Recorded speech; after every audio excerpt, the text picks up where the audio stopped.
Hello everyone, আসসালামু আলাইকুম। কি অবস্থা সবার, কেমন আছেন সবাই? আশা করছি বন্ধুরা সকলে অনেক বেশি ভালো আছেন, আমিও অনেক ভালো আছি। তো আমরা চলে গিয়েছিলাম বাংলাদেশ বিমান বাহিনী জাদুঘর অথবা এয়ারফোর্স মিউজিয়াম, যেটাই বলেন। তো এটা লোকেশন কোন জায়গায়, কিভাবে যাবেন, কত টাকা টিকিট, সব কিছু বিস্তারিত থাকবে আজকের এই ভিডিওতে।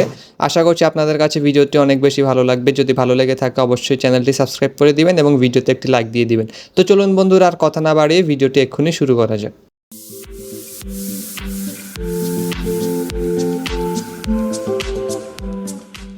বাংলাদেশ বিমান বাহিনী জাদুঘর, এটি আগারগাঁও মেট্রো স্টেশনের ঠিক পাশে অবস্থিত, অর্থাৎ মেট্রো থেকে আপনারা নামলে হেঁটেই চলে আসতে পারবেন। এখানের এন্ট্রি ফি মাত্র 50 টাকা করে টিকিট, অর্থাৎ আমার মতে এই 50 টাকার মধ্যে কিন্তু এর থেকে বেস্ট জায়গা আশেপাশে আর কোথাও আপনারা পাবেন না। এর ভিতরে থাকা কৃত্রিম এবং প্রাকৃতিক দুই ধরনের সৌন্দর্যই কিন্তু আপনাকে একদম মুগ্ধ করে তুলবে।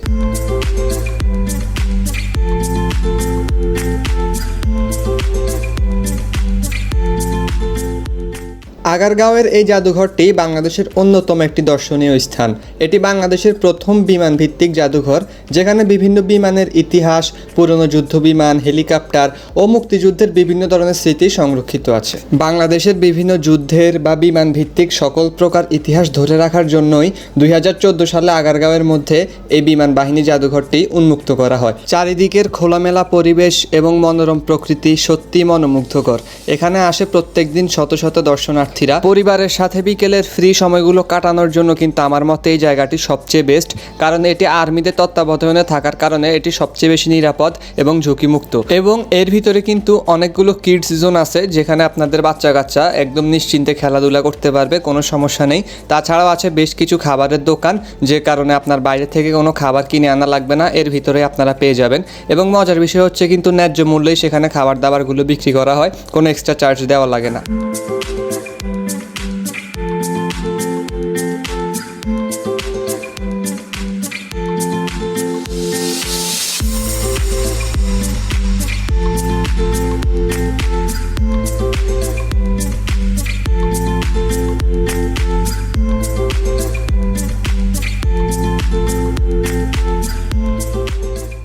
এই জায়গাটির ভিতরে কিন্তু অসংখ্য পরিমাণ রাইডের সিস্টেম রয়েছে, যেখানে আপনি এক্সট্রা করে টিকিট কিনে এগুলোতে চড়তে পারবেন।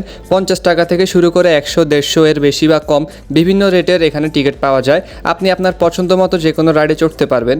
তবে যদি আপনি সবগুলো রাইডে চড়তে যান সেক্ষেত্রে কিন্তু আপনার মোটামুটি ভালো একটা অ্যামাউন্ট খরচ হতে পারে।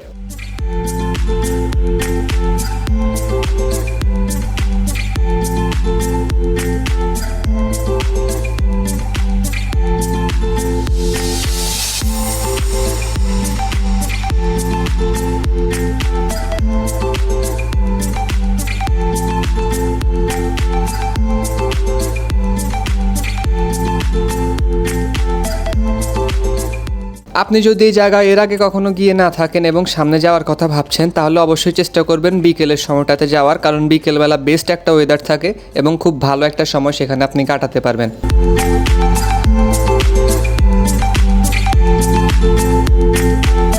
এই জায়গাটির মধ্যে এমন কিছু বিমান রাখা হয়েছে যেগুলো কিন্তু পুরো সত্যিকারের বিমানের সাইজে তৈরি। আপনি চাইলে কিন্তু 30 টাকা বা 50 টাকা দিয়ে টিকিট কেটে সেগুলোর ভিতরে প্রবেশ করতে পারবেন কিংবা ছবি তুলতে পারবেন। এর ফলে আপনি কিন্তু একদম অল্প টাকার মধ্যে বিমানে ওঠার একটা ছোটোখাটো অভিজ্ঞতা অর্জন করতে পারবেন।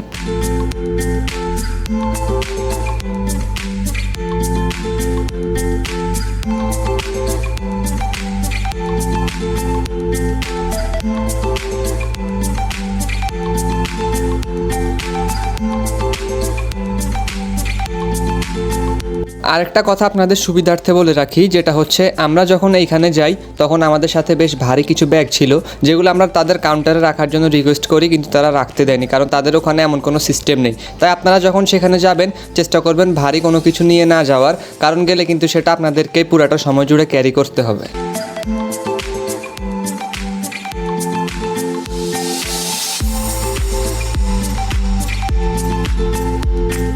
তো বন্ধুরা, এই ছিল সব কিছু মিলিয়ে আমাদের বাংলাদেশ বিমান বাহিনী জাদুঘরের অভিজ্ঞতা। ভিডিওটি যদি আপনাদের ভালো লেগে থাকে তাহলে অবশ্যই একটি লাইক করে দিবেন, একটি কমেন্ট করে যাবেন এবং আমার চ্যানেলে নতুন হলে অবশ্যই একটি সাবস্ক্রাইব করে যাবেন। ভালো থাকবেন, সুস্থ থাকবেন, আল্লাহ হাফেজ।